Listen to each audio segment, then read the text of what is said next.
Well, I'm going to start then. Well, hello. Very nice to meet Marhaba team. Today we have higher-ups from the team that are excited about the project. We at Synopsis are very excited, both as the partners and joining the forces with the team. And today we would like to explore the idea of Marhaba, how it came to its fruition. And we have Nakib Mohammed, one of the key founders of the project. We have Sharia expert, Dr. Farouk Habib, and CTO Denise in this fireside chat. And myself, Amir, I am the co-founder and investor at the Synopsis Group, and very pleased to have this conversation with you. So Nakib, we met for the first time about 10 months ago when we started talking about Marhaba. At the time, it's in infancy. So many things have changed. Would you please give us sort of idea, how did you come up with this idea about Marhaba? And with your technical skills, you could easily start $1 million company or join multi-billion-dollar companies easily. But in fact, you did decide to quit your job and start a new journey.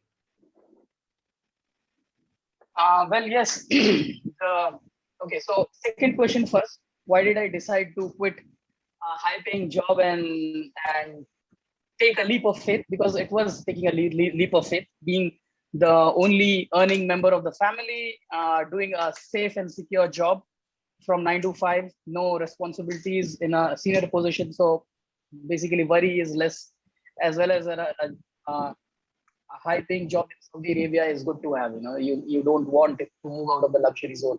But then again, as I said, it was a leap of faith, and that leap of faith was an effort to create a lasting impact, right?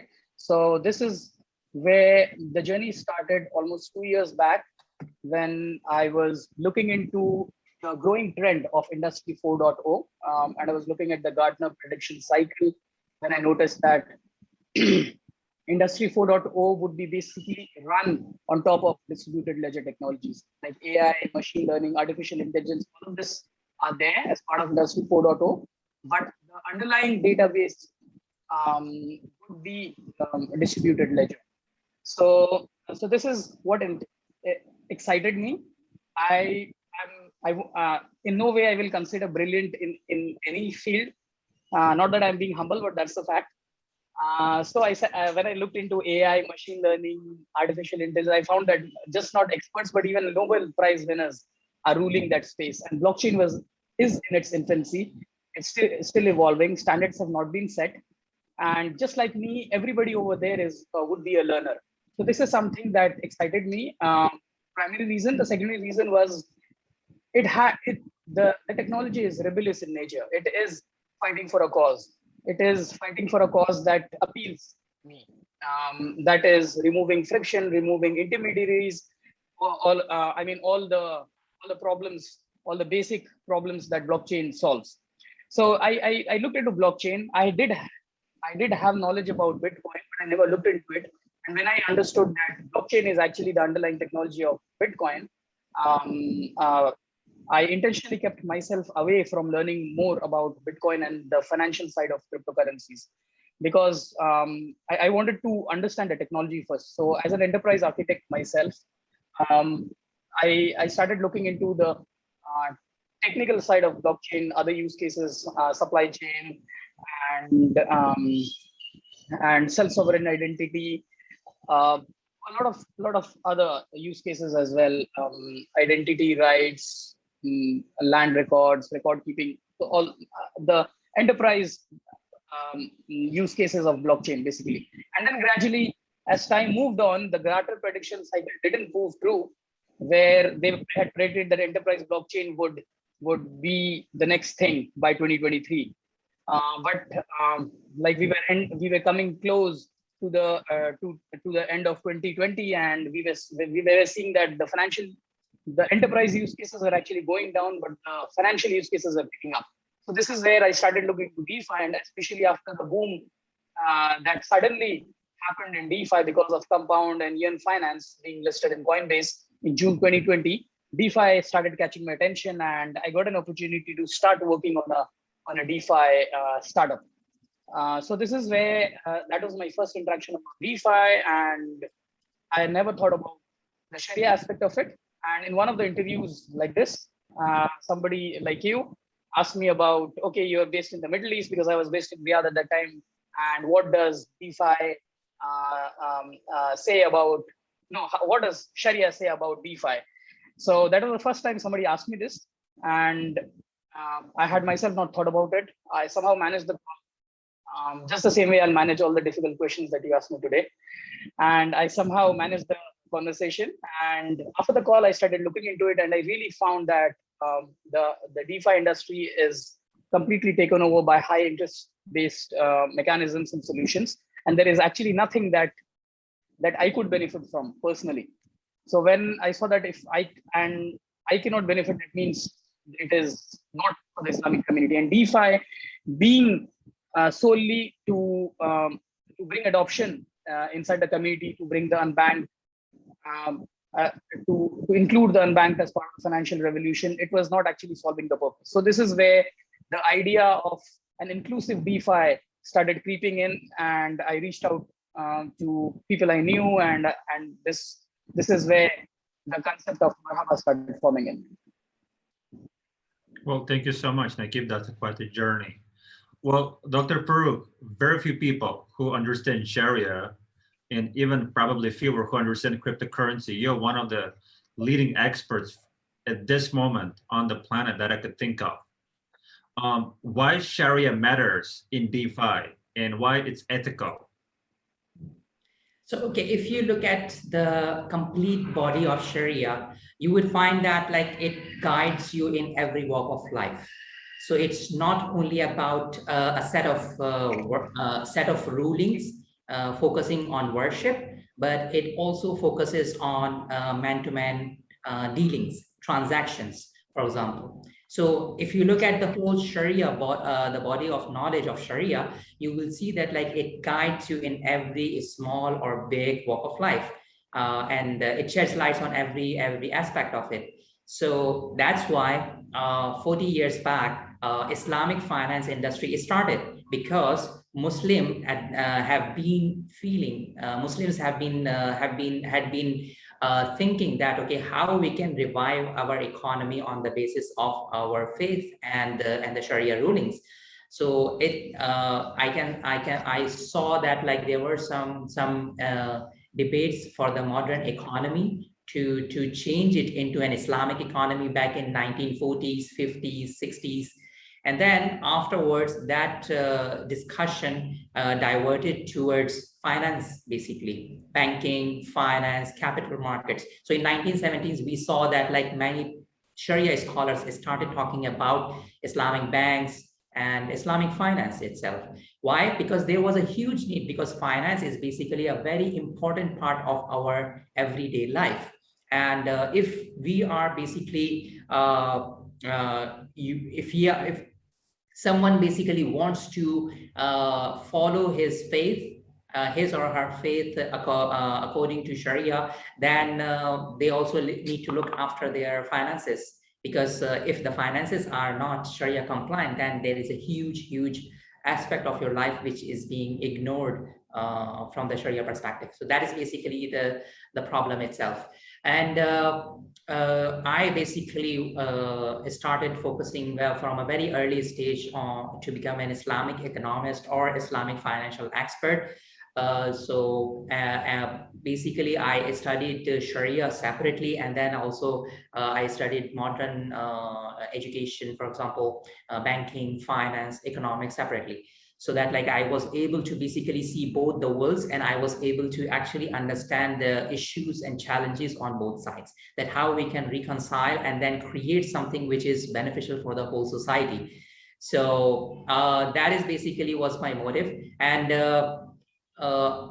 just like Nakib, actually what happened is when I was back in Malaysia, I was living there back in 2014.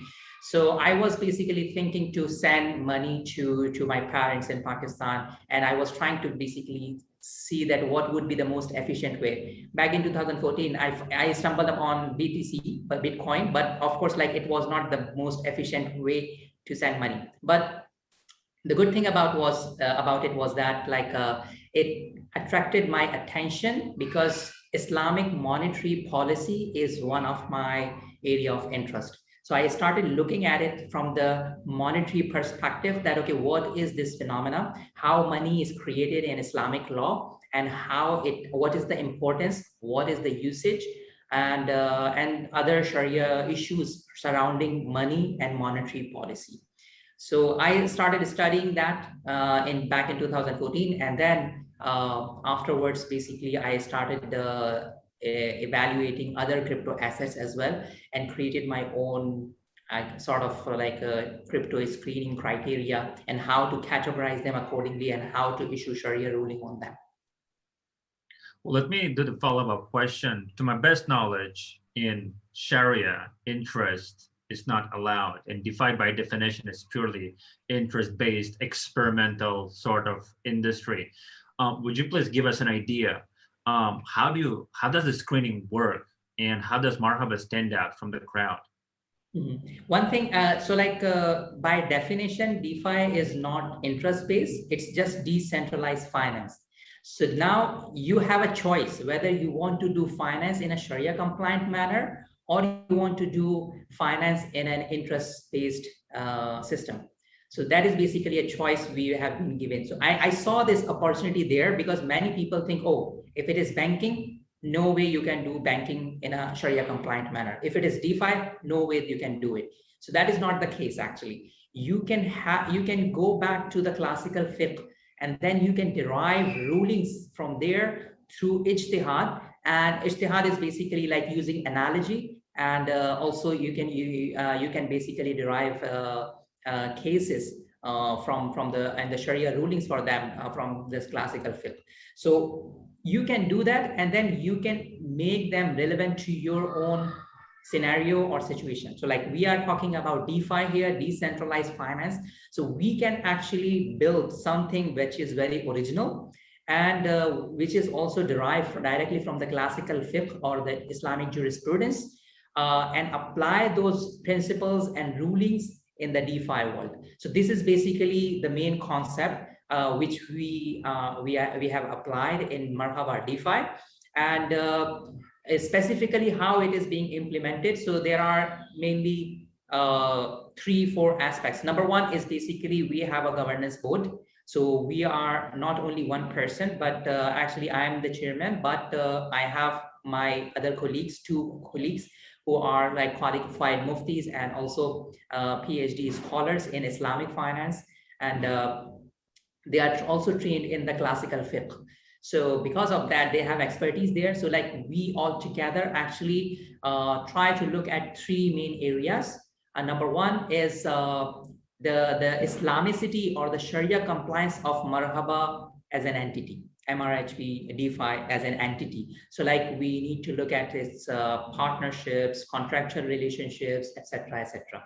Number 2 thing is actually the products we are offering. So can we basically see that what is the problem with the current model? For example, if it is interest-based, can we just completely remove it and then introduce something which is Sharia compliant? That like Allah subhanahu wa ta'ala in Quran says that ahallallahu al-bay' wa harrama riba. So Allah subhanahu wa ta'ala has forbidden riba, interest, and allowed trade or sale.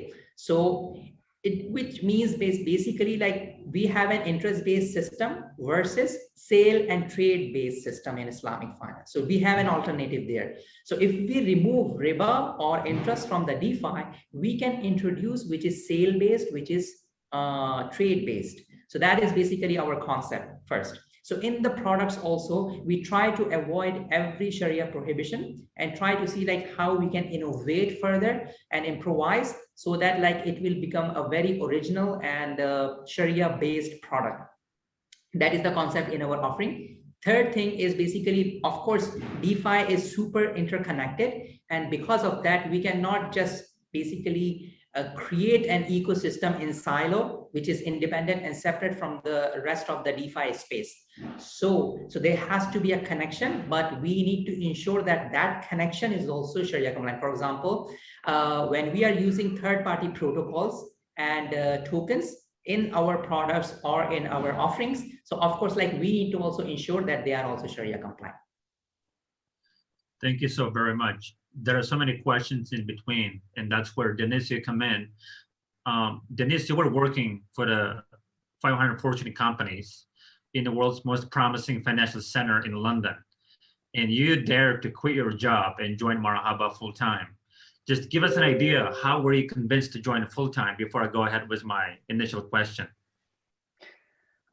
So I actually came across Marhaba while I was looking for a solution for myself. So my solution that I was looking for is a form to pay Zakat in crypto. And I spoke to a few people, and it was just basically no way to do it without sort of jumping 10 loops. So while I was searching for this solution, I came across an article on Cointelegraph, I think it was, where I saw Marhaba, and I reached out in the group, and then we started chatting with Nakib, explained my background, and then it eventually picked up from there. Because of what the project was aiming to do and the idea, it just struck home, and it basically addressed all the pain points that I've myself personally experienced till date. And being able to build a solution that addresses all these pain points, I knew it wasn't just me, because I have obviously a friend circle, I have my family who are going through the same things. And I thought, well, if I can build a solution, then just do it, like take a leap of faith and do it, rather than work for a corporate where I'm basically potentially even helping them raise interest through the software that we're building. Why not take that job out of the equation and build a system, build a new system where technology, blockchain technology, allows us to remove the interest system and rebuild the entire financial system completely, where of course it's going to take time. It's not like we're going to take over the banking sector and destroy the banks in 2 years, but over time, with technologies, with what blockchain technology gives us, I think the financial sector, fintech, will change completely. And based on that vision and long-term sight, it didn't take much convincing, to be honest. I was on board. Well, that's very fascinating. So it wasn't initially a financial purpose behind, but more of the pinpoint that you were sort of trying to figure out, which leads to my next question. When Dr. Farouk was explaining the 3 points, one of them was a key word, a connection, because blockchain is interconnected. The infrastructure is all interconnected. And the ambition that Marhaba has, multiple products, it's a very ambitious project. Each product could become a multi-million-dollar business in itself.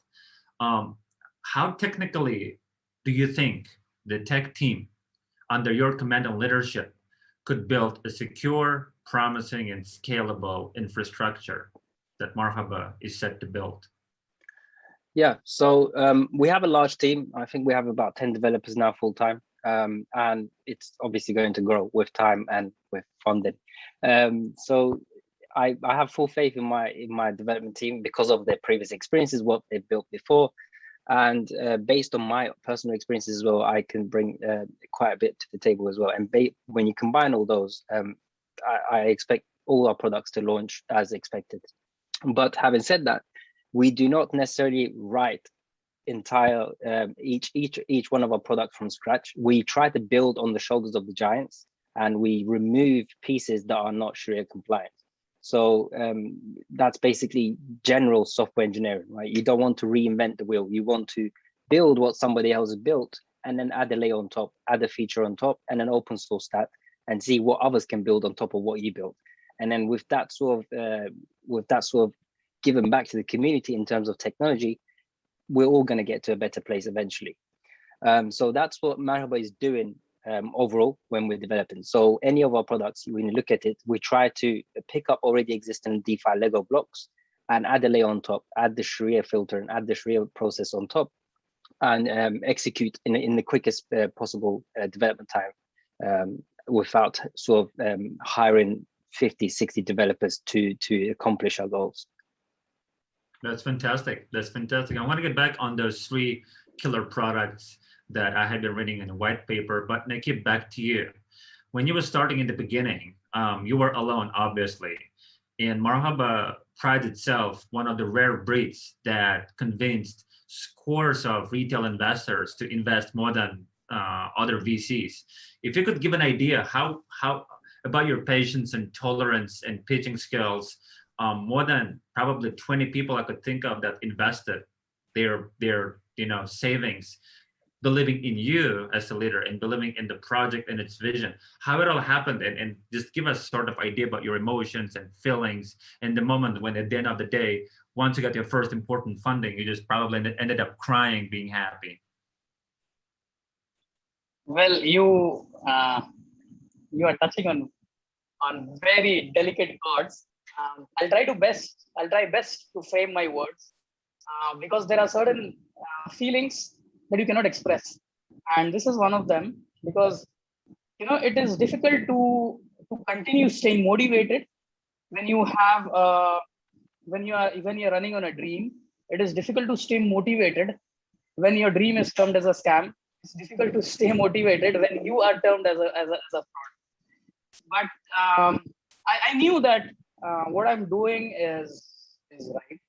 I knew that the people who are gradually joining me in my journey are believing in the same vision. And that is why, if you see, when you talk to each one of us in the team, they will probably give you the same story of why they joined. For example, you asked Denise, right, why he joined. He'll probably give you the same story as what I told you about my starting point. So everybody in the team over here is there because they have they share a common vision. And when we started talking to investors, potential investors, when we took almost Dr. Farooq almost 1 year plus, 11, 12 months plus to reach up to a point where we started fundraising. All this time we were working on concepts, refining ideas, brainstorming, getting the right people to understand what we are doing, getting the right supports. All of this took almost 1 year plus time. And when we reached to a fundraising status, we made sure that we transfer our passion, our vision to the people we are talking to. For example, the first 3 or 4 investors we signed up, we didn't even have a pitch deck in place. We didn't have a pitch deck. I didn't share my screen. I didn't show them anything. I just spoke to them and I explained them what we are doing and what we are planning to do and what potential the project might have if we get the right support from them. And they just believed me. And they, just like Denise, they took a leap of faith as well. So this is how things started moving on, and like one gear moved the second gear, and gradually the engine started moving on. But yes, even now we are signing up investors. We are in a position where we are apologetically saying no to a lot of investors, which we do not want to. We are trying our best to accommodate as many investors as possible.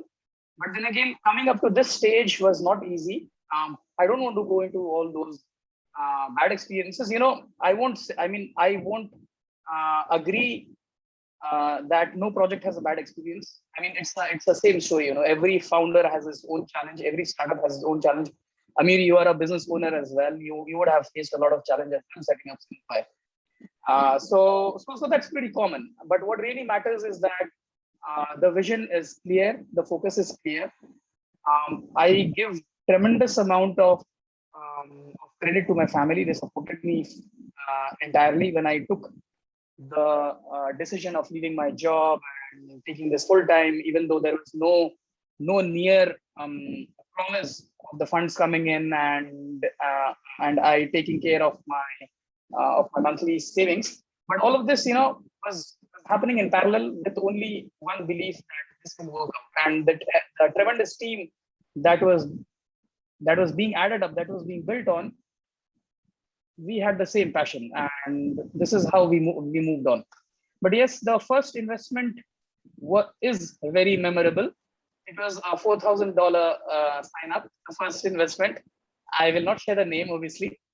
It was from a retail investor. He doesn't know as well that he was the first retail investor. This is something only I know it. But yes, that $4,000 itself meant a lot. That was the inauguration of our dream coming true. And then one by one we started signing investors, retails started coming in, VCs started coming in. We are one of those very few projects which is backed more by retail and very less by the VCs. And we are planning to continue the same style as well. For example, the next 2 rounds that we have given a sufficient allocation so that retail investors who still want to be part of the private sale, pre-sale, they are able to participate. So we are trying our best to give this opportunity to retail investors, because DeFi in particular, it's meant for the community, right? It's not meant for the rich people to come in and lock their funds and make more money out of the already huge amount of money they have. So it's actually meant for the common man like all of us. And giving an opportunity to them is very important. And most of the DeFi projects I've seen like this, they literally sell it off. They sell off the project to VCs. I mean, the few VCs we have an issue with them as well. I mean, they want to dictate the project. No, the vesting has to be like this. The token price has to be like this. I mean, they don't understand the vision, right?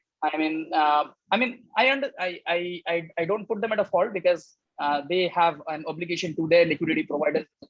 But then again, there is a specific target this project has to achieve, and all of us, we are taking considerable steps and considerable amount of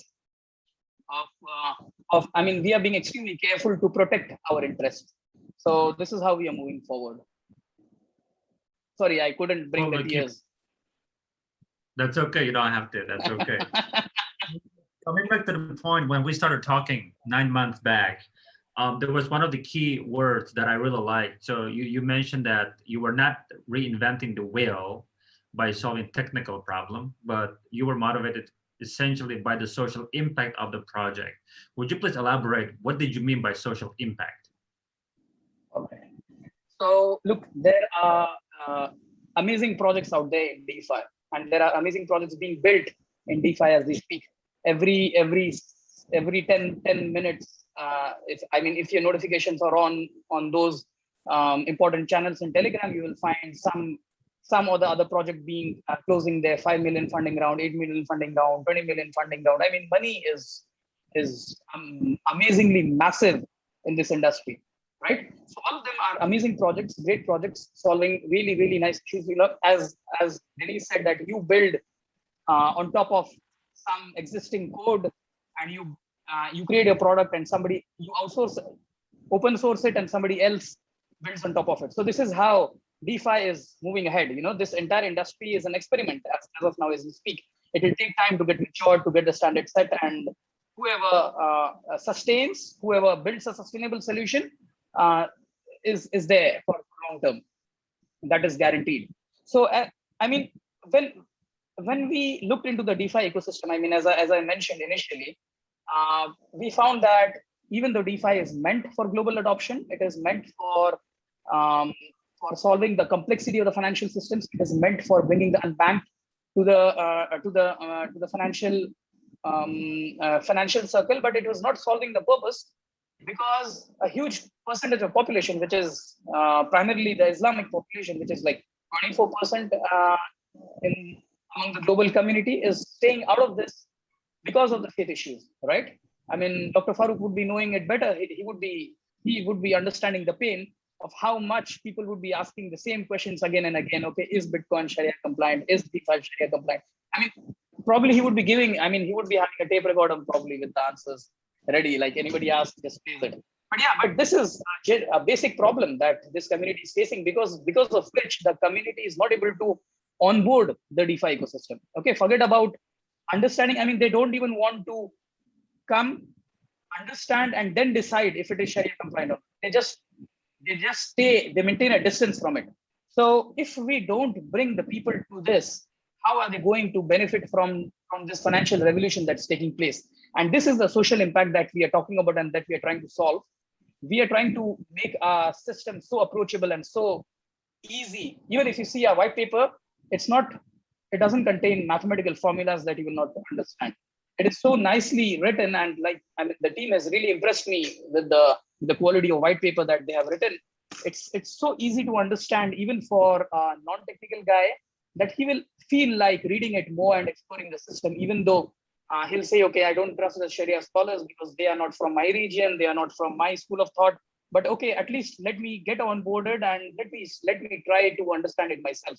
So, we are trying to open the gate to a huge amount of non-crypto community. And this non-crypto community, once they're on board, only then you can actually present your solutions to them and make them understand about the potential that's lying out there. Because you believe it or not, and you accept it or not, this is the next financial evolution that's taking place, and we are at a very, very nascent stage. And if we don't help the community to be part of it, many of them would be left out from benefiting from it. So this is the social impact we are trying to create. And it's obviously not excluding the technical innovation as well. Denise can elaborate on that, how we are taking care of the technical innovation as well on this platform. But yes, the social impact is our major focus over in building this ecosystem. Oh, thank you so much. To extend my question related to social impact, Dr. Farouk, Marhaba has two types of boards, which is very unique sort of value proposition. Would you please elaborate how does the Sharia board works versus the governance board where Khaled is a chairman, and why does two different boards really matter? Yeah, so I think that this is very unique to Marhaba DeFi. I think that this is the only project where we have like two governance board. So first we have Sharia governance board, which actually filters all sort of things. For example, like whether it is partnership, whether it is contractual relationship, or if in the introduction of a new product or developing a new product, doing some research, or even like any governance matter. So first, Sharia, there is Sharia Governance Board, SGB of Marhaba, that filters out every non-Sharia compliant activity or product or service or any other idea even. And only once it is approved by the SGB, then it can be put to the consideration of MGB, which is Marhaba Governance Board. So that is basically a general board, but of course we have a very good harmony between the two governance boards. So for example, like the first one, it actually acts as a filter. So filter out anything which is not Sharia compliant, then it would not be relevant to Marhaba DeFi. Only Sharia compliant things would be relevant to it. And then we, out of those things, or like the whole Sharia compliant universe only, then we can take decisions. MGB can take decisions in terms of whether we would like to have a partnership or contractual relationship or a product or marketing strategy or whatever it is. So but then everything has to be Sharia compliant there. So what the good thing about this approach is that it's end-to-end Sharia compliant. It's not like Sharia experts come in and they only see the product document and then they certify that whether this product is Sharia compliant or not. So like SGB, the member of the SGB are being involved in the ideation also, in the brainstorming sessions, and in the decision making, and also in the research. So like every step of product or any process within the Marhaba DeFi ecosystem is being basically approved by the Sharia SGB board. And another good thing about is that like SGB also has representation at the MGB level, so that like if let's suppose that at MGB level something comes up directly to them, so we can also again filter it out, or we can approve it from the Sharia perspective. So I think that it's like a very comprehensive and end-to-end approach towards being Sharia compliant. Okay, let me come back to the point of social impact and how Sharia compliance works in the context of making some tough decisions. So we spoke multiple times, and this concept of riba mentioned several times in a white paper. So would you please give us in a very plain English, what is riba, and how do you ensure the operations that will be taking place on Marhaba ecosystem, they will be riba free? Because Uniswap, Compound, and scores of other projects, it's all about, technically speaking, quote unquote, riba. So if you look at the concept of riba, I actually personally prefer to use the terminology riba although like it has been translated as interest and usury, but the concept of interest and usury is very narrow because they are these terminologies are confined to a lending and borrowing mechanism. But riba is basically more than that. It's an Islamic concept where any unjustified compensation is considered not permissible within in a contractual relationship. So interest also falls in it because Sharia sees lending and borrowing as an act of charity. So like helping out people. So when you lend somebody some loan, definitely it would be out of the need. So you should not be expecting any financial return for that kind of activity or mechanism.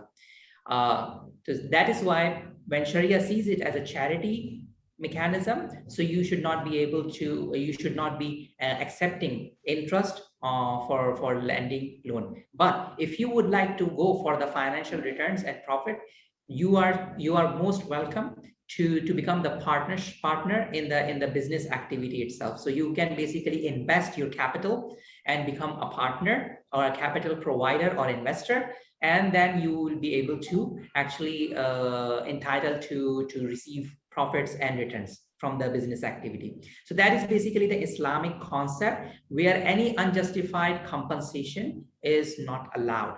Now, how we are stopping it in Marhaba DeFi ecosystem. So if you can see that right now, we do not have any product which is based on lending and borrowing mechanism, number one. And number two is that we are also trying to have pure partnership contract. For example, I think that if you might have seen in our white paper, and Denise can also elaborate on this, and that Liquidity Harvester is our product, which is based on the Islamic concept of mudaraba, like a business partnership. So where you people are going to invest, and then only they become partners, and only then they will be entitled to the profits. So that's how basically we are trying to avoid our best to avoid any sort of riba. And you would be amazed to know that even if you look at the DeFi space currently, it's a concept that, okay, everything in the DeFi is riba based, but it is sometimes it is not. So I was also got amazed when I was doing some research on certain protocols, and I found that even those protocols in their white paper use the terminology that it is interest and lending and borrowing. But when I dissected, I found that it was not a lending and borrowing mechanism, and it is not interest perhaps. If I may follow up real quick, so in the staking and DeFi, there is terminology called APY and APR. So in case of Marhaba, how does it work? And I remember when we started our sort of conversations earlier, a couple of weeks ago, you were educating several of our partners about the differences, how it works on Uniswap or Compound, and how it's going to work in Marhaba. If you could give an idea, like how the differences and how it's going to manifest those newbies that start using Marhaba in the long run. Mm-hmm. So although like we have maintained some terminology so that like people will not feel like that this project is very alien. So like we are still, sometimes we use APR for annual percentage return or APY, annual percentage yield. But of course, we need to understand that where this return or yield is coming from. What is the source of it? So if it is, the source is like a lending and borrowing mechanism, and then we are reaping this sort of yield, of course, it would not be Sharia compliant. But if let's suppose that we change the mechanism there, it is not a lending and borrowing mechanism, but rather than investing somewhere. And then you basically reap the yield out of that mechanism, then of course, like you can call it profit, you can call it return or yield, doesn't matter, but the underlying concept has been changed, and because of that it is Sharia compliant. So that is basically the main difference between Marhaba DeFi and other sort of yields, although like sometimes we do use those terminologies so that like people can get an idea, but of course like the underlying concept has been changed. So in other words, Marhaba is a fund manager and I'm an investor. Yeah. So for example, like if you come and you would like to use Liquidity Harvester, so you would come as an investor, and then Marhaba DeFi will act as an investment manager, and then we will be actually investing the liquidity of funds into Sharia compliant activities only, and the profit will be shared between Marhaba and the investors. That's a pretty good point, because Liquidity Harvester, one of the killer products, as it's has been stated multiple times when the entire team was pitching to multiple investors. Some of them were hooked instantly. And Denise, you're one of the probably the brains behind the Liquidity Harvester, Soak NFT, Sahal wallet, and the roadmap is designed for almost probably could be designed for 10 years in terms of its execution, making it bulletproof. Would you please sort of elaborate in terms of the technical developments and why people have to hold Marhaba tokens rather than selling them in a better long term? Sure. So in terms of technical developments, Marhaba is, although the token itself, MRHP, will be minted initially on Binance Smart Chain, the protocol itself is actually chain agnostic in that all of our products are attempting to integrate with chains that have liquidity, that have growth, and that have user base number of addresses growing on a day-to-day or month-to-month basis. So essentially, the product, the ecosystem that we're building is sort of chasing growth and not sticking to a single chain. This gives us the flexibility to offer many products and allow our user base to access many different chains through a single ecosystem. That's the same with the Liquidity Harvester, for example. We want to become a liquidity gateway for all chains that we integrate with. So if we're integrating with Algorand today, our aim for Algorand would be to increase the amount of liquidity on Algorand, but in return, actually make a return for our end users where they profit from it and they make something out of it as well. It's not just the Algorand blockchain where it's growing liquidity. It's the same concept throughout each of our products, and we have chosen each of these products based on sort of experiences that we've had, where we see the DeFi space going, and which areas there were gaps in. So that's basically how we came about with the ecosystem. I mean, the products that we're building are challenging, but as I said, nothing is being built from grounds up, apart from a few things, of course. We do have some in-house innovative solutions like the Trailblazer API and ability to split orders, ability to bridge to many EVM and non-EVM chains.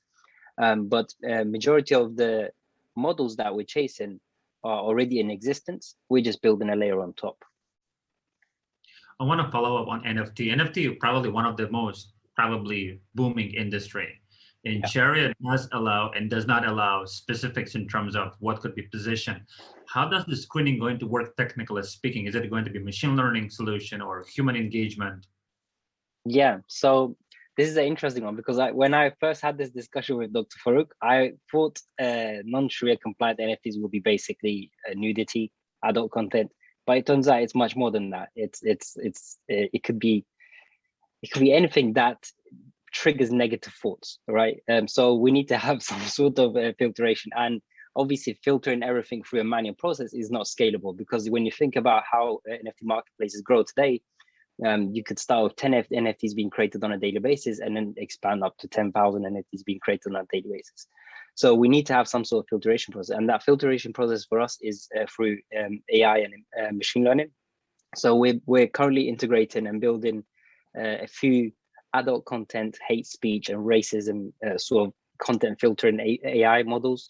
That is, so we actually have two layers of filtering. So the first layer is doing the same thing, and it will give us a score between 0 and 10, so 0 and 1. Depending on that score, it would go to the second filtration system, which is again a machine learning piece. And again, if that gives us a score that's similar to the first one, then we pass that NFT on hold, and we send it off to our Sharia board governance dashboard, which is completely independent, and it's for Dr. Farouk's team to actually review manually and see if it can be posted or not. And depending on the outcome of that judgment through the Sharia governance board, we would either approve it or reject it. If the rejection is made, then a reason must be supplied. And even those reasons are being accumulated and collected as data sets to actually teach our algorithms going forward what they should be looking out for. So over time, our algorithms should get better at detecting basically non-Sharia compliant content. And that will give us the flexibility and scalability in the long run as the data set grows, so that we don't have to rely on manual manpower and sort of take everything to Dr. Farouk and his board. Yeah, that's how we plan to make this filtration system work for specifically the NFT product, NFT marketplace. Yeah, it does sound a lot of work behind the scenes. Obviously, I'm going to follow up on that question, but I want to go ahead and ask Nakib. One of the breaking news, I believe 48 hours ago, we got the news that Algebra decided to join and invest in Marhaba. We don't have to specify about the digits, but Algebra is one of the most prominent fintech company in the UK, and they have fantastic supporters. One of the biggest names is Humayun Sheikh, who had a deal with Google selling the deep learning for $400 million. So how does Marhaba is going to work with Algebra, and what will be the nature of the partnership within the European Union, and how will it be translated across Arabic and non-Arabic speaking countries? Nakib? Yeah, well, you are well updated of the latest happenings. So Algebra is a financial startup, regulated financial startup, which has been invested upon by NWG, New World Group, and Mosaic Ventures. So these are the parent organizations that invested in Marhaba, not Algebra directly. So the people who created Algebra and the venture that is backing Algebra is the venture that invested in our project as well. The intention of it is to start a lasting relationship that starts with the investment and backing to us, but it will actually go on. How we are planning to collaborate and work together is something that we will work on gradually as the time proceeds, because they are in the conventional financial ecosystem. They are in the CeFi ecosystem, and we are in the DeFi ecosystem. And the way the financial system is evolving, everybody is either thinking about crypto or CBDCs or the institutional side of DeFi for FIs, right? So this is where the collaboration will work out. Like, instead of they reinventing the wheel, we would explore how the DeFi solutions that MRHB is building would be integrated to the CeFi services over there, so that we are successfully able to bridge the gap of CeFi and DeFi, like coming up with probably a hybrid model called CDFi. CDFi is a lot in talks nowadays, especially as more and more regulations are entering into the industry, as more of people are trying to involve KYC and AML policies, which actually takes the spirit of DeFi out of them. So the new term that's being used for these kind of solutions is actually CDFi, centralized DeFi, where you do control who enters, but then again, the network controls what you do once you enter the system. So this is probably we will explore how and when this is going to proceed. This is like a gradual process. This is very early. Amirsan, as you rightfully said, it's like just 48 hours of the news. And we are a startup, and so is Algebra. We will gradually explore how we can work together. But yes, the relationship has started with a very positive note, with they backing us. Backing us means that they believe in our vision, they believe in what we are planning to do, they believe that what we are planning to do would actually be impactful enough. So they decided to support us in our journey. Okay. Well, Dr. Farouk, I want to follow up based on our discussion with Denise in terms of NFT. So Sharia law has its very specific explanation about the visual identity of anything in any form and shape. from your well, you have been a scholar, you are still a scholar, you are a researcher, you have almost over a decade of experience working for multiple institutions, especially in Malaysia, and now you're part of a startup.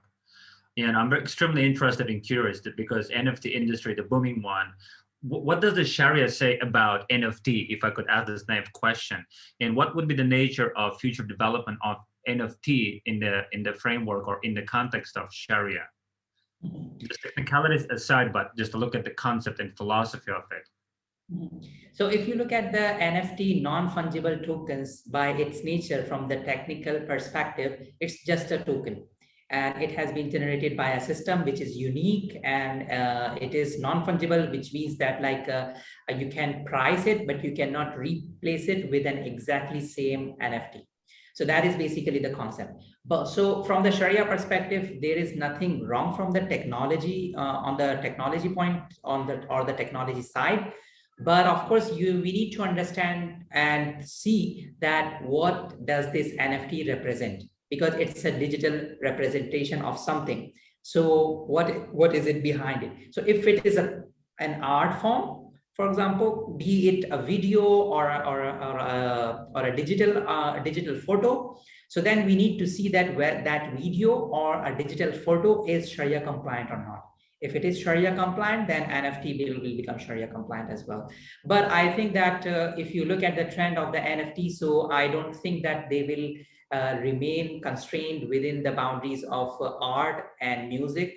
I think that NFTs are going to change many things in the world, and then they are going to basically represent anything which is available and scarce in the real world.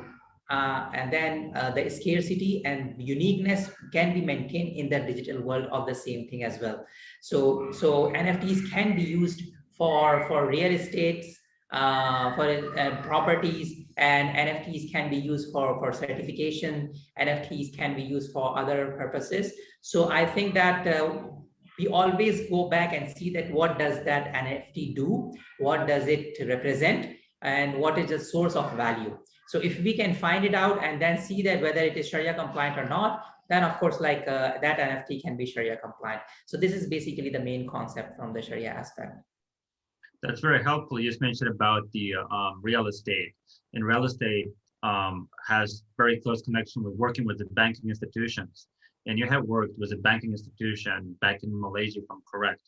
How does DeFi, especially Sharia compliant DeFi, in your opinion, could be integrated into banking system in countries like Indonesia, Singapore, Malaysia? Because there are some conservative countries. For example, I don't know if Iran is considered conservative in terms of its banking system, but I believe I have been to Malaysia several times. It's a liberal, open, but it looks like the Sharia is one of the dominant compliance or legislation where it's applied. To make my question even shorter, how do you see DeFi, Sharia compliant DeFi, in this case, Marhaba, being integrated into Islamic financial institutions within Malaysia, Indonesia, Brunei, Saudi Arabia, or GCC countries, for example? So I think that number one, if you look at the NFTs or even the whole DeFi phenomena, so NFTs are going to change because they are also getting evolved. So like one NFT can actually represent a very sophisticated contractual relationship and a financial product itself. And there is a huge amount of Islamic or Sharia compliant assets there, and we can tokenize them through in the DeFi space, so that like we can attract the liquidity on the one side, on one side, and on the other side we can provide them Sharia compliant assets. So this is basically a very huge and good combination. The way I see that, like how DeFi can be integrated with Islamic finance, I think it's basically only a matter of time, because even when we see Indonesia, for example, you would be amazed to know that most of the fintech startups are coming, and Islamic fintech startups are coming from Indonesia. Although like from the economic scale, you may see that like it's a very conservative or underdeveloped country, but crypto and fintech has been very popular, Islamic from the Islamic perspective in Indonesia. Malaysia is also one of the key players in the Islamic fintech side. So I think that it's only, and regulations are coming in, by the way. So I think that regulations, proper regulations, even like UAE is one of the good example, where like a week ago they have also announced that they are going to introduce crypto regulations. So opening an exchange, doing some trading, or even like in issuing tokens or issuing projects on blockchain, it would be regulated and also very much easy. So with those regulations, I think that the mass population will have confidence and trust on DeFi phenomena and the products offering. And because of that, I can see that like the institutions would have more comfort zone to interact with the DeFi phenomena and DeFi projects. So Marhaba DeFi, I think that would be the front runner in that sense, that it can actually be the first choice of Islamic financial institutions when it comes to interact with the DeFi space. In other words, just to summarize what you just said, that's the question of time and evolution, how centralized institutions are going to accept, digest, and start gradually opening their doors for newly developed DeFi products. Yeah, so regulations actually will pave the way for them to walk on and find the DeFi and cross through the gateway of DeFi. If I could do something additional, I wasn't planning, it just popped up on my head. As you know, in we're Sharia dominant countries, let's talk about, in this case, GCC countries. How do you make your argument to, let's say, conservative imams or muftis that have zero knowledge about cryptocurrency or what DeFi is all about, but they purely look from the conservative Sharia perspective, purely from Islamic finance perspective? How would you make that case for them so they could technically at least start opening up and engage into dialogue with you? I think that this is very easy and straightforward. I do not get engaged with them in an argument, but rather I would try to basically focus on education and awareness, because I really know that Sharia scholars, be it from the GCC conservative area or any liberal area, they are very objective and they are open-minded. So if they know that, okay, this is basically the technology and this is how we are going to use it, and this is basically the main objective, of course, like they will be able to understand. Not only they will be able to understand, but definitely they will support it. And that's basically happening to Marhaba DeFi. We have been receiving so many interest and so many calls and also support from different corners of the world, where Sharia scholars want to know this phenomena so that only they can understand and basically promote it in their own domain. Thank you so much, Dr. Farouk, for elaborating. So Denise, I was looking into Robinhood, which reinvented the art of investment. And I look at the Marhaba's utility tokens. During our initial calls, on several occasions, you gave your argument why users have to keep their tokens. And you give an example about multiple other projects where their token has not any value, but they have a project. But Marhaba utility tokens have multiple applications. If you could sort of give us an idea about token usability, why it matters, and why for long-term holders it would be a sort of positive thing or Sure. great investment. Sure, yeah. So when you look at the ecosystem we're building, it's made out of 8 products for now anyway. We plan to have introduced a couple more. Each of these products are subject to a fee model, and this fee model is always tied back to our MRHP token. So without having the token itself, you won't be taking full advantage of what the system is providing you. That's in terms of unlocking features, that's in terms of reducing fees, that's in terms of making returns through compounding and staking MRHP in our own pools, and so on. And on top of that, MRHP token itself will actually serve as an API key for business-to-business integration. So if a business wants to integrate with our services, they can do so through our API access, but that will be subject to MRHP ownership. And as we are one of the first to the market, we can, in terms of Sharia compliant DeFi, we can see a lot of potential in terms of how many businesses that would want to integrate with our service, so they can offer Sharia compliant service. So, for example, if you're Compound and you want to be inclusive, more inclusive, and you want to offer Sharia compliant services, rather than building the Sharia compliance and doing the regulatory yourself, which is difficult, why not just integrate with Marhaba and use what we have as a technology? So you basically abstract away all the complexities of Sharia and leave that to us, and work on your business logic and work on your DApp logic. That's the kind of demand that we were foreseeing. And aside from that, of course, as I mentioned, every product has a fee model attached to it. And this fee model will be dropped according to how many MRHP you're holding. And you could reduce your fees by quite drastically if you hold enough MRHP. And then aside from that, we want to build Compound and LP tokens, LP pools, which basically means if you stake MRHP and you get LP tokens in return, you could even stake those LP tokens, so you're earning double the rewards. But to be able to obviously start earning those rewards, you need to have the MRHP token in the first place.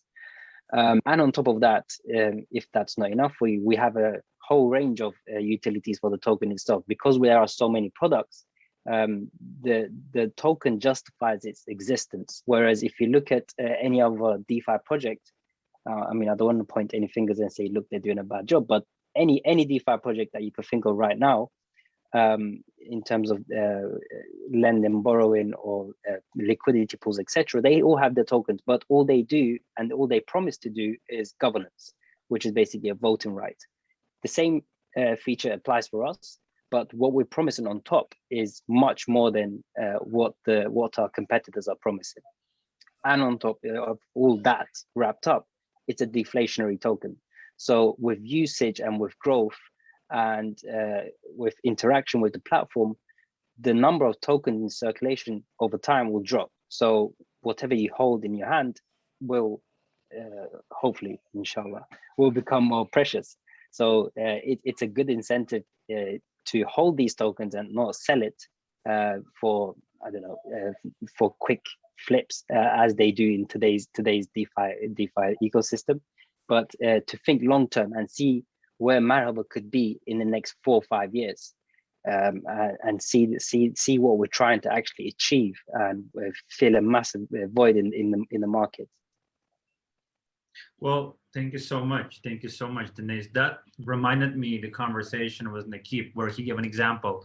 Nakib, if you could tell that story yourself, you were making the case. That was a good argument, saying that on one hand, according to Sharia law, interest is prohibited. So technically, people, when they go to the bank, they have to make use of their sort of resources. And today's bank, if they work according to Sharia law, it's kind of difficult mission. But if they invest into Marhaba, we're talking about at least 10 and above in terms of the return that they can have. If you could, just in a simple plain English, explain to somebody like me and other members of our partners who might be very interested, how is it going to work from the financial standpoint? Why people have to invest into Marhaba to participate in upcoming IDO, or potential investors who are ethical and yet they have limited knowledge of DeFi? Why they have to invest? Very simple question. We are a very promising project, and there's a lot of scope and potential in how we grow. And if you see our roadmap, it's not a small roadmap. At least we are talking about a decade-long plan. Okay, so we are here to stay. So at least I have been an investor in multiple DeFi projects, and I've always invested in the team and the understanding they have about what they're building, and not about where the token is going or what are the token prices. It's shooting up on day one and shooting 10 times on day two, not like that. So we have a similar thought as well, that we will focus always on building our technology, building our products, and creating more and more utilities for a token, which will eventually affect the price of the underlying token. Okay, so these are the reasons why anybody should invest in this project. But yeah, if you talk about plain simple English about how it will create an impact, well, look, in my opinion, if you talk about the product Liquidity Harvester, which is our killer product, AAA product, as Khalid calls it, our AAA product. Okay, so me being a Muslim, I have my savings in bank. Okay, so name of the bank is Bank A, and it's probably a savings of $10,000, and this $10,000 stays $10,000 even if I choose to withdraw it after 10 years, probably. Okay, maybe the bank would have added some interest, which I cannot use as a Muslim, or maybe it would even go down because the bank would be charging those maintenance fees and everything. So $10,000 would even go down to maybe $9,000, some change after 10 years if I withdraw. But if I choose to convert this money into stable coins and move the location from the bank to the Liquidity Harvester pool. Okay, so what I'm doing is I'm just changing the location, and I'm converting into stable coins. So I'm being saved from the volatility of the crypto market, and being saved of the problem of the impermanent loss that all coins have. Then I am in a position to earn Sharia compliant, perfectly halal rewards of what the team is working on, between like 5 to 15%. Denise, is that the number? Between 5 to 15%, and that will eventually be more and more optimized and increased as we go down the roadmap. So it's all about changing my location from my bank to the liquidity pool of the Liquidity Harvester, and then I have a very good place where I'm earning passive income. So I don't find a single reason why, me being a Muslim, I will not use Liquidity Harvester as my point of storage. Why shall I put it in my bank? I don't have any bonds, or I don't have any locks that will prevent me from withdrawing my funds from the Liquidity Harvester. There is no hard commitments that needs to be done. At the same time, the $10,000 always stays $10,000. Plus, it's borderless. I can travel to any country. I can use it. I can liquidate it, and it's saved all those banking crashes, the weekends, the public holidays, everything. So it's a perfect financial replacement. So I mean, if we are able to convey the right story, then we are creating a disruption on day one of a launch. So I mean, this is a perfect belief that I have. Denise, excuse me for being slightly skeptical and very cautious. Yes, there please. have been a lot of scams in the industry and a lot of hacks in the industry. For argument's sake, I heard Nikib and I believe him as the human being. He is very ethical. And I put all my money from bank to Liquidity Harvester. Mhm. How does Marhaba ensure security, and what has been done to keep the security on a level that we all expect it to be? So we do have a security partner, official security partner, which is Hacken. So every single smart contract that we're going to deploy to any chain, because we are a chain agnostic company, will be subject to security audits. So we want to run it by Hacken first, and then we have a second security audit firm that we're speaking to have a double security audit. And then aside from that, we have now formed a partnership with a company. I can't give the name just yet because of NDA, but they basically have a solution that watches certain smart contracts that control funds. And if any malicious activity happens on those smart contracts, like a malicious transaction trying to do a flash loan, for example, it would alert us. And at that moment, we'll be able to lock the smart contracts and pause it, meaning nobody can no longer move funds, including the hacker, until we resolve the issue. Of course, these are all precautions we set in motion, and we will do our utmost to test things rigorously before we even go for the security audits. And we aim for 90% security and 90% code coverage in terms of our tests. It goes through multiple PRs and eventually security audits, and then additional security alert and method through our partner, which I've described. So with all that wrapped up, I think we'll be in a quite secure support. But again, code is code, right? So humans write code, and code can contain stakes, unfortunately. And sometimes the most unexpected hack happens from where you just cannot see it coming. So what we're doing, of course, in right now is keeping up with the news and how these hacks develop. And most of these hacks develop seem to be from flash loans. So that's something that we're watching out for, and we're trying to stay, well, we will stay away from flash loans. There will be no flash loans in Marhaba, but we will try to limit how flash loans transactions could interact with our smart contracts and minimize that side. So with all that, I think we'll be in a stable place. And then we do have this discussion internally if we can come up with a Marhaba Sharia compliant insurance fund to basically cover any potential cost after an exploit.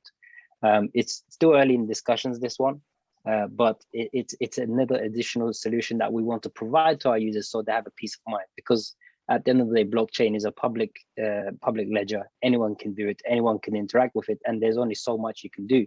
And if you try to have too much of a tight grip on the smart contracts as the company behind it, then you're losing the side of decentralization and being a DAO, etc.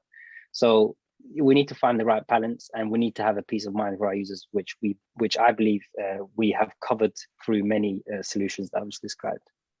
Okay, that makes sense. Thank you. Well, Dr. Farouk, my next question just reminds me about the second concept that we spoke multiple times. You gave a clear explanation about riba, and then during our discussion, you enlightened us on mudaraba. So how does mudaraba apply in DeFi in case of Marhaba? And on Liquidity Harvester, there was a promise about 10% and above in terms of the return. But mudaraba, it's about risk sharing, where I don't have any sort of legal right to argue with you. If anything goes wrong, can I lose my money? If you could give sort of a couple of case scenarios in terms of mudaraba in the context of DeFi and Marhaba, and what Nike earlier mentioned about the 10% and above of return. So, okay. It's not 10% above, it's between 5 to 15%. We'll never say 10% and above. We'll try to keep an under promise and over delivery, inshallah. Okay, so actually mudaraba or musharaka, these are actually Islamic partnership contracts. Musharaka is like where we have multiple investors pulling in money, and then there are some partners who are managing that fund. In mudaraba is a special kind of musharaka, or a special kind of partnership where one party invests and the other party manages the fund. So we have a segregation of responsibilities and also segregation of roles here. So investor cannot, in a mudaraba setting, investor cannot manage the fund, an investor. So it has to, the manager has to be different from the investor. So how we are going to implement it, for example, in Liquidity Harvester, people will be coming in as liquidity provider. So they are the investors. They provide the fund, pool the fund into the pool and give it to Marhaba DeFi. So Marhaba DeFi will act as a fund manager, and then start investing it into Sharia compliant liquidity pools. And another good thing about this investment is that, like, Marhaba DeFi will be constantly looking for the optimized pools which can give optimized and high returns with the lowest risk. So this is basically the strategy. And also one thing I want to highlight is that the fund which are provided in terms of in the form of pairs, crypto pairs, they should also be Sharia compliant. So we will also ensure that when we are collecting the funds from the investors in the form of pairs, crypto pairs, they are also Sharia compliant. Now, this is basically the Sharia compliant rule. Now, because there's this constantly watching out and searching for optimized portfolio where you have high return but low risk is actually the actually the point where we will be able to have some estimated APY. So estimated is again is I think that it's a very important term which we are using. So we are not promising any sort of return there, because in Modaraba we cannot promise. But we will try our best, and with our experience with and looking at the whole DeFi world, what we have estimated is that it would be somewhere between 5% to 15%, but there is no promise on that. But of course, we can promise you that like we will try our best to give you the best optimized portfolio of Sharia compliant liquidity pools. So this is basically what we are doing. Okay, that's very helpful. Thank you so much for elaboration. Let me help you, Amir, on your moderation. Maybe I can add a cross question to Denise for the benefit of the crowd. Denise, can you explain how Liquidity Harvester would actually get that much of profit just from stablecoin pairing? Sure. So the idea is that we look out for pools that are very lucrative in terms of how much volume is being generated. So if there is a higher amount of volume, then there is a lot more trading fees, and that would be a pool that we will be targeting. So this trigger of data consumption from the Liquidity Harvester backend is continuous. So we'll be doing this every 10 to 15 minutes, right? Because the liquidity pools and the amount of volume is continuously changing. So you might have one day, God forbid, Tether turns out to be a unbacked currency. Everybody will want to exit Tether, right? So then we will have a pool where we see that ETH versus USDC would become very lucrative. So we'll please start moving funds to that pool to generate as much as fees possible for our users. And the more funds you have, we have as Marhaba, the management fund, the more ownership of that pool we own, and that therefore the more LP tokens we own as the management fund.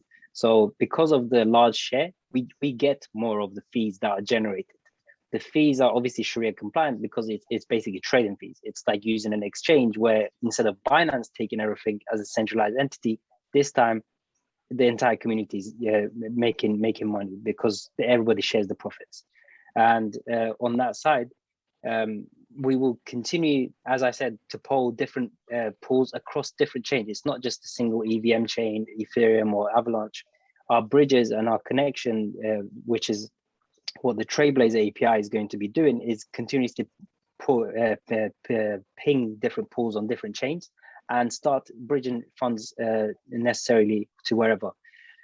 Where it gets really interesting is actually version 2, because version 1 it's non-custodial, meaning you can withdraw your funds whenever you want, but and it's work with stablecoins. So we would support USDT, USDC pair, for example. But where it gets interesting is version 2, when we take on altcoins which are Sharia compliant. Obviously, this is high risk. Those depends on the user's type. But if you're risk averse and you don't mind sort of taking on that risk and taking on the impermanent loss risk on top of it as well, you could be making a much larger return in terms of fees. Because if, for example, let's take a look at ETH/QNT. QNT is another type of coin. On Uniswap, it's generating around 30 to 35% per year returns on fees, just liquidity. So if you can take on the risk and say, okay, I'm not going to sell these tokens, I might as well just utilize them in some way, regardless of how much the price fluctuates, and keep it for a year, then you're looking at 30 to 35% returns on of months. And on other asset itself could actually grow in value because you're technically hodling, you're not selling anything. So with version 2, that becomes quite high risk, but quite high returns as well. That's basically how it's going to work in a nutshell. It's a lot of data consumption, a lot of back and forth between different chains. Okay, that's very promising, very compelling, and very tentative idea. Well, before we wind up, I think every one of you might have some kind of concluding statements. Maybe you're looking for new employees. Maybe you have some ideas that we had to think about. Maybe you're looking for new investors. You might have some kind of 1-minute pitch, if you will. Anything to conclude on a positive note. Maybe Dr. Farouk. So as a closing remarks, I can basically say that Marhaba DeFi is a promising project in the sense that it is the first Sharia compliant DeFi project. And I think that what we are doing right now is something groundbreaking because it is not only in terms of introducing ethics, social values, and Islamic religious values into the DeFi space, but also we are also doing a lot of research and a lot of work in terms of understanding the fiqh, Islamic fiqh itself, and then driving the Sharia rulings for DeFi space. So this is basically a very challenging, but at the same time, very much, I could say, like innovative practice. And I think that the community should support it, because it's not only because that they will be able to reap some financial benefits, but also because like it's an experiment, a social experiment, an ethical experiment, and then it will open doors for other innovation and other practices and other products and services, which would be way beneficial for the whole society. Thank you so much. Thank you so much, Dr. Farouk. Denise, maybe you could give a couple of concluding points. Yeah, sure. So just to add to Dr. Farouk's, on top of that, I would say to the general community, not just the Muslim community, those who are basically conscious of how they invest and how they reap the rewards, I would say take a look at the white paper, see what we're proposing as a solution, read up on it. Don't be so skeptical because of the word Sharia, because Sharia has for some reason in especially where I am in Europe, has a negative connotation to it. But it's more than what people think it is. It's Sharia is good finance, good economy, in my opinion. And for the community who wants to get involved, I would say take the leap of faith, get involved. I know crypto can be scary and it is full of, unfortunately, scams as an industry in its infancy. But legitimate projects like us will only grow this space. And if you don't take part in it, unfortunately, you will be excluded from the growth of this sector, just like how we were excluded up until now based on the interest riba-based system. Well, once again, on behalf of organizing team Synopsis 2021, specifically on Synofi behalf, we want to thank you for your time. Very fantastic journey. We admire your courage, the fact that you are challenging the status quo. It's a groundbreaking project. We will be supporting it along the way. And thank you once again, and see you in our next panels. Thank you so much. Thanks. Thank you so much, Amir. Thank you so for the opportunity. Assalamu alaikum.